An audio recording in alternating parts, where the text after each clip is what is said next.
Morning friend, सूरज भाई teach के YouTube channel में आपका स्वागत है मित्र। देखिए हम पढ़ने वाले हैं एक्सरसाइज 13.2 का क्वेश्चन नंबर 1। देखिए क्या कह रहा है।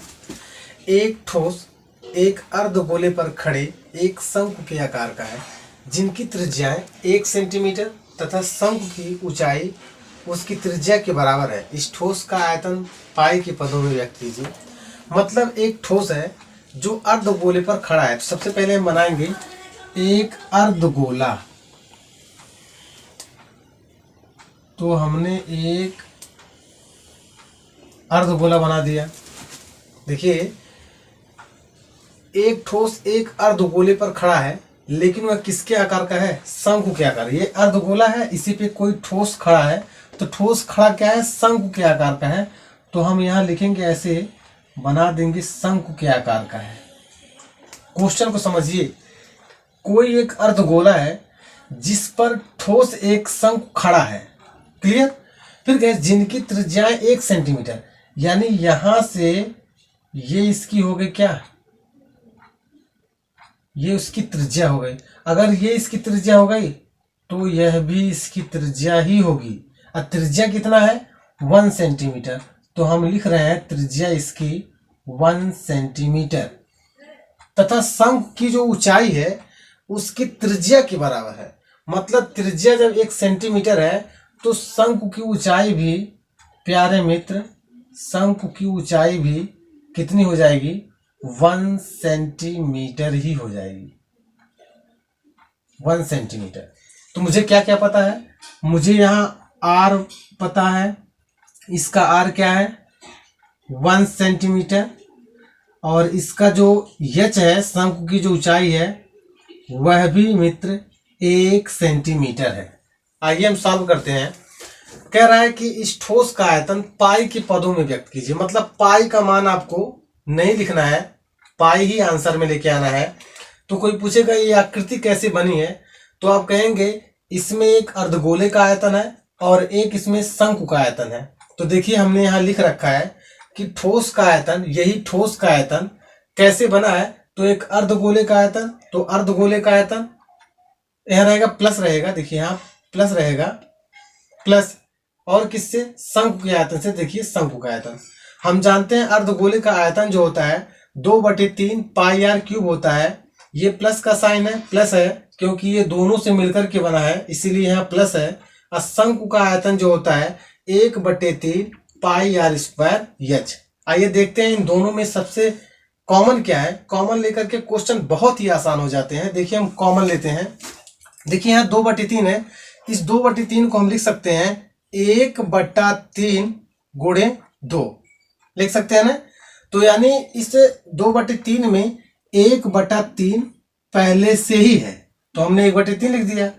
देखिए यहाँ पाई है, यहाँ पाई है, इन दोनों में से पाई कॉमन हो गया। यहाँ आर क्यूब है, मतलब 3 बार है, और यहाँ 2 बार है, इसका मतलब 2 बार दोनों में है। तो हम आर स्क्वायर 2 बार कॉमन ले लिए। अब देखिए बच क्या रहा है, यानी यहाँ 1/3, देखिए 1/3 हमने बाहर निकाल दिया, तो यहाँ बच रहा है 2, तो हमने लिखा यहाँ 2। और यहाँ 3 बार आर था, तो हमने 2 बार बाहर निकाला है, इसका मतलब 1 बार यहाँ बचा है। ये प्लस है, ये प्लस हो जाएगा। यहाँ 1/3 हमने बाहर निकाल दिया, पाई भी बाहर निकाल दिया, आर स्क्वायर भी बाहर निकाल दिया, तो केवल बचा इधर प्यारे मित्र एच। आइए वैल्यू पुट करते हैं और आंसर लाते हैं। 1/3 है तो हमने 1/3 लिख दिया। पाई का मान नहीं रखना है क्योंकि पाई के पदों में हमें आंसर लेके आना है, तो पाई को हम ऐसे ही रहने देंगे। आर का मान 1 है, तो हम लिखेंगे 1 का स्क्वायर। ये ब्रैकेट्स में 2 है, 2 इंटू आर का मान 1 है, प्लस एच का मान 1 है, 1 लिख दिया। अब देखिए 1/3 पाई, 1 का स्क्वायर 1 होता है, तो ये हो गया 2 1 कम में 2 प्लस 1, यहाँ गुणे 1 भी कर दीजिए आपका मन करे। तो देखिए यहाँ 1/3 हो गया पाई, ये हो गया इंटू 2 1 3, ये 3 से 3 कैंसिल। अब आपका फाइनल आंसर आ गया पाई। देखिए सेंटीमीटर की बात कर रहा है, किसकी बात? सेंटीमीटर। देखिए वहां 1 सेंटीमीटर है, यानी सेंटीमीटर की बात कर रहा है तो सेंटीमीटर हो जाएगा, और ये आयतन की बात कर रहा है यानी सेंटीमीटर क्यूब हो जाएगा। यही आपका फाइनल आंसर हो जाएगा। आइए नेक्स्ट क्वेश्चन देखते हैं, एक्सरसाइज 13.2 का दूसरा सवाल। देखिए क्वेश्चन नंबर 2 में क्या कह रहा है, एक ऐसे बेलन के आकार का हो जिसके दोनों सिरों पर 2 शंकु जुड़े हुए हों। इस मॉडल का व्यास 3 सेंटीमीटर है और इसकी लंबाई 12 सेंटीमीटर है। यदि प्रत्येक शंकु की ऊंचाई 2 सेंटीमीटर हो तो रचेल द्वारा बनाए गए मॉडल में अंतर्दृष्टि हवा का आयतन ज्ञात कीजिए। तो देखिए सबसे पहले हम फिगर बनाते हैं। कैसे बनाते हैं? एक ऐसे बेलन का आकार, इसका मतलब सबसे पहले एक बेलन बनाना है, तो हम सबसे पहले यहाँ एक बेलन बना रहे हैं। एक ऐसे बेलन का आकार, इसका मतलब हम एक बेलन बना रहे हैं।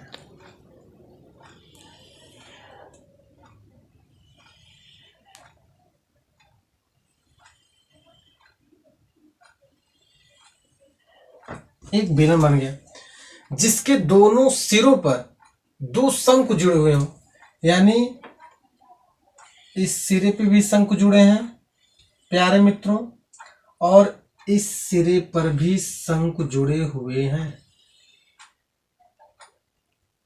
ठीक, इस मॉडल का व्यास, इसका जो व्यास है, यानी इस मॉडल का जो व्यास है, इसका जो व्यास है, ये परस्पर 3 सेंटीमीटर दे रखा है। तो यानी हम ये लिख रहे हैं इस मॉडल का जो व्यास है वो 3 सेंटीमीटर है प्यारे मित्र।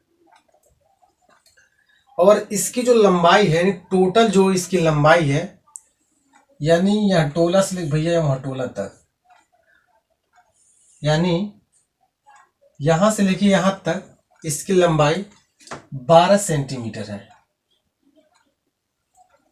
यदि प्रत्येक शंकु की ऊंचाई 2 सेंटीमीटर, मतलब इसकी भी ऊंचाई 2 सेंटीमीटर, इसकी भी ऊंचाई 2 सेंटीमीटर, तो देखिए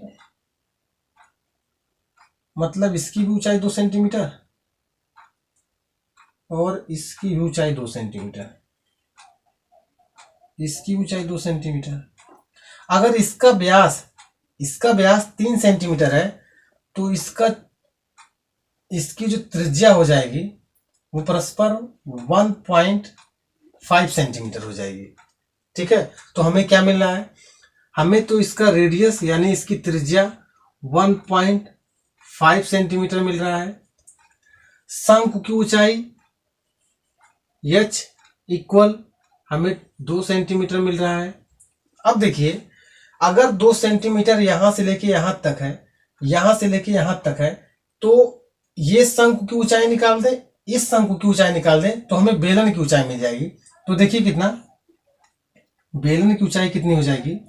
2 इधर से ऊपर और 2 इधर से नीचे, यानी 4 माइनस हो रहा है, यानी 12 में से अगर आप 4 माइनस करते हैं तो यानी बेलन की ऊंचाई 8 सेंटीमीटर हो जाती है। तो यानी हमने बेलन का मान कैपिटल एच रखा है, इसलिए कैपिटल एच बराबर 8 सेंटीमीटर। यहां ऐसे आप लिख दीजिए बेलन के लिए, और ये 2 सेंटीमीटर है प्यारे बच्चों, तो आप लिखेंगे शंकु के लिए। ठीक, अब देखिए हमने पूरा काम कर दिया, यही वैल्यू इसमें पुट कीजिए। अब देखिए, अब कोई पूछेगा ये मॉडल कैसे बन के तैयार किया? एक इंजीनियर था जो एल्युमिनियम का एक मॉडल बना रहा था, वो इस मॉडल को कैसे तैयार किया? तो आप कहेंगे इंजीनियर के पास सबसे पहले एक बेलन रहा होगा और उन्होंने 2 शंकु नीचे ऊपर जोड़ दिया, बस ऐसे बनाया होगा। तो देखिए यहां हमने 2 गुणे शंकु का आयतन इसलिए लिखा है कि यहां भी शंकु की ऊंचाई 2 है, यहां भी शंकु की ऊंचाई 2 है, यहां भी शंकु की त्रिज्या 1.5 है, यहां भी शंकु की त्रिज्या 1.5 है, इसीलिए हमने 2 गुणे शंकु का आयतन लिख रखा है। तो देखिए कैसे बना, कहेंगे इसमें एक बेलन, तो इसीलिए हमने बेलन का आयतन लिखा। ये दोनों मिलके बने हैं इसलिए यहाँ प्लस है। ये 2 शंकु हैं इसलिए मैंने 2 लिखा, इन शंकु का आयतन लिखा। बेलन का जो आयतन होता है ये पाई आर स्क्वायर एच होता है, जबकि शंकु का आयतन होता है 1/3 पाई आर स्क्वायर एच। ये 2 कैसा है? दो शंकु हैं, इसीलिए दो शंकु का आयतन हमने 2 रखा, शंकु का आयतन 1/3 पाई आर स्क्वायर एच लिखा। अब देखिए पाई यहाँ है, पाई यहाँ है, तो पाई कॉमन हो जाएगा। आर स्क्वायर है, आर स्क्वायर, तो आर स्क्वायर कॉमन हो गया। तो इधर बच क्या रहा है, इधर केवल बच रहा है कैपिटल एच, प्लस इधर बच रहा है ये 2 से उसमें मल्टीप्लाई हो जाएगा, तो हो जाएगा ये हो जाएगा 2/3 हो जाएगा। कैसे, देखिए 2 है इंटू 1/3 है, तो हो जाएगा 2/3। तो देखिए 2/3 हमने लिख दिया। अब देखिए ये हो जाएगा आपका 2/3, पाई तो बाहर हो गया, स्क्वायर तो बाहर हो गया, यहां बचा स्मॉल एच। अब यहीं पर आपको वैल्यू पुट करना है, आंसर पाएंगे। देखिए यहां तो पाई है, तो पाई का मान प्यारे मित्र 22/7 हो जाएगा, इंटू आर की वैल्यू क्या है, आर की वैल्यू यानी 1.5 सेंटीमीटर है, तो लिखेंगे 1.5 इंटू 1.5 एच। एच की वैल्यू कितनी है, वो भी कैपिटल एच है, ध्यान दीजिएगा, कैपिटल एच की कितनी वैल्यू 8 हो जाएगी, प्लस ये 2 है तो 2 हो जाएगा, ये बटा 3 है तो 3 हो जाएगा, अब गुणे एच, स्मॉल एच की वैल्यू कितनी है 2, तो लिखेंगे आप 2। क्लियर। फिर देखिए यानी हो जाएगा 22/7 प्यारे मित्र, इसे आप कर सकते हैं 15/10 गुणे 15/10, ये हो गया 8, प्लस ये 2 2 जा 4 यानी 4/3। क्लियर। इसे आप 1 भी कर सकते हैं। अब देखिए यहां 22/7 गुणे 15/10 गुणे 15/10 गुणे, अब देखिए ये 3 इसका एलसीएम हो जाएगा, यही थोड़ा सा हम आपको और बड़ा कर दे रहे हैं, ये इसका एलसीएम लेंगे आप 3 आएगा, 1 से 3 में भाग देंगे 3 मर्तबा जाएगा गुरु, और 3 का गुणा 8 में करेंगे तो 8 त्रिका 24, ये प्लस है, प्लस 3 से 3 में भाग देंगे 1 मर्तबा, और 1 का गुणा 4 में करेंगे तो 4। अब देखिए ध्यान, 22/7 तो वैसे ही रहेगा, इंटू 15/10 गुणे 15/10 गुणे 24/4 28/3, समझे ना। अब देखिए 7 एकम्मा 7, 7 चौका 28, ध्यान दीजिएगा, 3 एकम्मा 3, 3 पच्चे 15, ध्यान दीजिएगा, 5 एकम में 5 दूना 10, 2 एकम में 2 दूना 4, 2 पच्चे 10, 5 तिया 15। अब देखिए बच रहा है केवल 22 गुणा 3 बराबर 66।